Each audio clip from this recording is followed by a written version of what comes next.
Temuan jasad manusia yang tinggal kerangka dalam sebuah mobil Honda Civic yang terparkir di aspal Polsek Ujung Pangkah menggegerkan publik pada Senin 10 Maret 2025 lalu.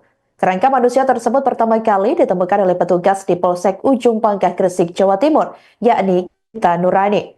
Awalnya, Gita dihubungi oleh ex-Kanit Reskrim Ujung Pangkah Polres Gresik, yakni Aibda Yudi Setiawan. Diketahui saat itu Aibda Yudi bertugas sebagai Kanit Reskrim Polsek Panceng. Gita diminta bantuannya untuk membuka mobil Honda Civic yang sudah lama terparkir di asrama Polsek Ujung Pangkah.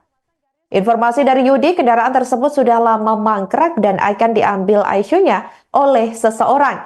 Namun kita membuka pintu mobil tersebut, dia terkejut setelah mendapati kerangka manusia yang ditemukan di kursi bagian kiri mobil. Kita segera melaporkan temuan itu ke Polsek Ujung Pangkah. Petugas pun langsung bergerak ke lokasi kejadian. Polisi memasang garis polisi dan menghubungi tim identifikasi Polres Gresik untuk melakukan pemeriksaan lebih lanjut. Jasad tersebut diduga sudah lama sebab kondisinya tinggal tulang belulang.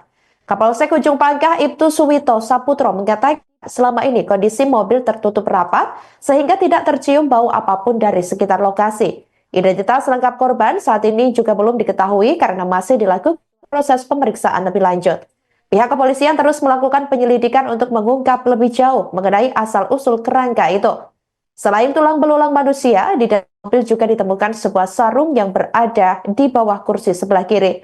Sementara itu, tim Bidang Dokes Polda Jawa Timur mendatangi aspal Polsek Ujung Pangkah Polres Gresik pada Selasa 11 Maret 2025 pagi lalu. Petugas kemudian mengumpulkan satu persatu potong tulang manusia dan barang bukti lainnya termasuk sarung.